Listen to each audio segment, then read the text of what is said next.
Hi hello friends, welcome to CET fighters YouTube channel. ನೀವೇನಾದರೂ ಇದೇ ಮೊದಲ ಬಾರಿಗೆ ನಮ್ಮ ಚಾನಲನ್ನು ನೋಡ್ತಾ ಇದ್ದರೆ ಆದಷ್ಟು ಚಾನಲ್ಗೆ ಸಬ್ಸ್ಕ್ರೈಬ್ ಮಾಡಿಕೊಂಡು ಪಕ್ಕದಲ್ಲಿರುವಂಥ ಬೆಲ್ಲೈಕನ್ನ ಆಲ್ ಅಂತ ಹೊತ್ಕೊಳ್ಳಿ.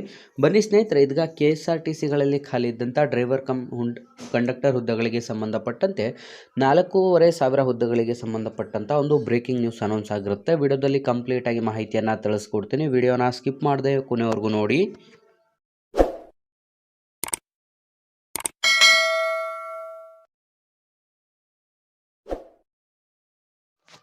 ಇಲ್ಲಿ ಕಾಣಿಸ್ತಾ ಇದೆ ನೋಡಿ, ಕರ್ನಾಟಕ ರಾಜ್ಯ ರಸ್ತೆ ಸಾರಿಗೆ ನಿಗಮದ ಒಂದು ಕೇಂದ್ರ ಕಚೇರಿ ಬೆಂಗಳೂರು. ಇಲ್ಲಿಂದ ಒಂದು ನೇಮಕಾತಿಯ ಒಂದು ಶಾಖೆಯಿಂದ ಅಧಿಕೃತವಾಗಿ 5/6/2025 ಅನ್ವಯ ಹುದ್ದೆಗಳಿಗೆ ಸಂಬಂಧಪಟ್ಟಂತೆ ಚಾಲನಾ ವೃತ್ತಿಪರ ಪರೀಕ್ಷೆಯಲ್ಲಿ ಗಳಿಸಿದ ಅಂಕದ ಆಧಾರದ ಮೇಲೆ, ಮೆರಿಟ್ ಆಧಾರದ ಮೇಲೆ ಚಾಲಕ ಕಮ್ ನಿರ್ವಾಹಕ ಹುದ್ದೆಗೆ ತಯಾರಿಸಿರುವಂಥ ಒಂದು ಸಂಭವನೀಯ ಆಯ್ಕೆ ಪಟ್ಟಿ ಕೂಡ ಇದಾಗಿರುತ್ತೆ. ಇಲ್ಲಿ ಗಮನಿಸ್ತಾ ಇರ್ಬೋದು ಸ್ನೇಹಿತರೆ, ಈ ಹಿಂದೆ 2018ರಲ್ಲಿ ಕಾಲಾದಂಥ 4,000ಕ್ಕೂ ಹೆಚ್ಚು ಒಂದು ಡ್ರೈವರ್ ಕಮ್ ಕಂಡಕ್ಟರ್ KSRTCಯಲ್ಲಿ ಖಾಲಿ ಇದ್ದಂಥ ಹುದ್ದೆಗಳಿಗೆ ಸಂಬಂಧಪಟ್ಟಂತೆ ಈ ಹಿಂದೆ ಒಂದು ಚಾಲನಾ ವೃತ್ತಿ ಪರೀಕ್ಷೆಯನ್ನು ಕೂಡ ನಡೆಸಲಾಗಿತ್ತು. ಅದರಂತೆ ಇಲ್ಲಿ ಆಯ್ಕೆಯಾದಂಥ ಅಭ್ಯರ್ಥಿಗಳ ಒಂದು ಮೆರಿಟ್ ಆಧಾರದ ಮೇಲೆ ಒಂದು ನೇಮಕಾತಿಯನ್ನು ಮಾಡಿಕೊಳ್ಳಲು ನಿಮಗೆ ಮೆರಿಟ್ ಪಟ್ಟಿಯನ್ನು ಕೂಡ ತಯಾರಿಸಿದ್ದಾರೆ. ಮೊದಲನೇದಾಗಿ ಸೀರಿಯಲ್ ನಂಬರ್, ನಂತರ ಅಪ್ಲಿಕೇಶನ್ ನಂಬರ್, ನಂತರ ಆಯ್ಕೆಯಾದಂಥ ಕ್ಯಾಂಡಿಡೇಟ್ನ ಒಂದು ನೇಮ್ ಆಗಿರುತ್ತೆ, ನಂತರ ಅವರ ಒಂದು date of birth, male or female, ನಂತರ ಕ್ಯಾಟಗರಿ ಯಾವುದು, ex serviceman, rural, Kannada medium certificate ಅಥವಾ PDP ಇದೆಯಾ ಇಲ್ವಾ, ಅವರು ಎಷ್ಟು ಒಂದು ಮಾರ್ಕ್ಸನ್ನು ಪಡೆದುಕೊಂಡಿದ್ದಾರೆ ಮತ್ತು ಅವರು ಸೆಲೆಕ್ಷನ್ ಆದಂಥ ಕ್ಯಾಟಗರಿ ಯಾವುದು ಅಂತಲೂ ಕೂಡ ಕಂಪ್ಲೀಟಾಗಿ ಇಲ್ಲಿ ನೀಡಲಾಗಿರುತ್ತೆ. ಸ್ನೇಹಿತರೆ, ಇದಿಷ್ಟು ಕೂಡ ಒಂದು KSRTCಯಲ್ಲಿ ಖಾಲಿ ಇದ್ದಂಥ DCMC ಹುದ್ದೆಗಳಿಗೆ ಸಂಬಂಧಪಟ್ಟಂಥ ಒಂದು ಲೇಟೆಸ್ಟ್ ಅಪ್ಡೇಟ್ ಕೂಡ ಆಗಿರುತ್ತೆ. ಯಾರೆಲ್ಲ ಹೊಸ ಅಭ್ಯರ್ಥಿಗಳು ನೀವು ವಿಡಿಯೋಸ್ನ ನೋಡ್ತಾ ಇದ್ರೆ ಡಿಸ್ಕ್ರಿಪ್ಷನ್ ಬಾಕ್ಸಲ್ಲಿರುವಂಥ ನಮ್ಮ ಟೆಲಿಗ್ರಾಮ್ ಗ್ರೂಪ್ ಮತ್ತು ವಾಟ್ಸಪ್ ಗ್ರೂಪ್ಗಳಿಗೆ ಜಾಯ್ನ್ ಆಗಿ.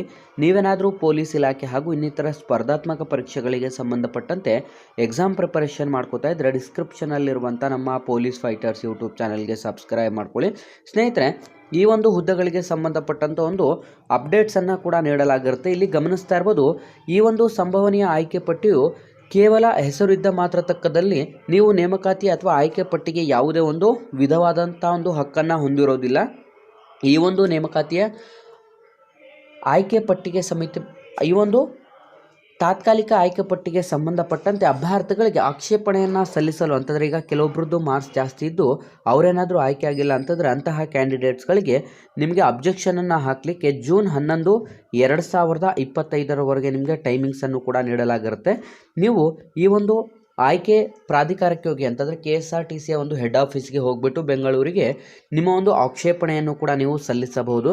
ಇಲ್ಲಿ ಗಮನಿಸ್ತಾ ಇರ್ಬೋದು, ಒಟ್ಟು 2,000 ಹುದ್ದೆಗಳಿಗೆ ಸಂಬಂಧಪಟ್ಟಂತೆ ಇದೀಗ ಅಭ್ಯರ್ಥಿಗಳನ್ನು ಒಂದು ಆಯ್ಕೆ ಪಟ್ಟಿಯನ್ನು ಕೂಡ ಬಿಡುಗಡೆ ಮಾಡಲಾಗಿರುತ್ತೆ.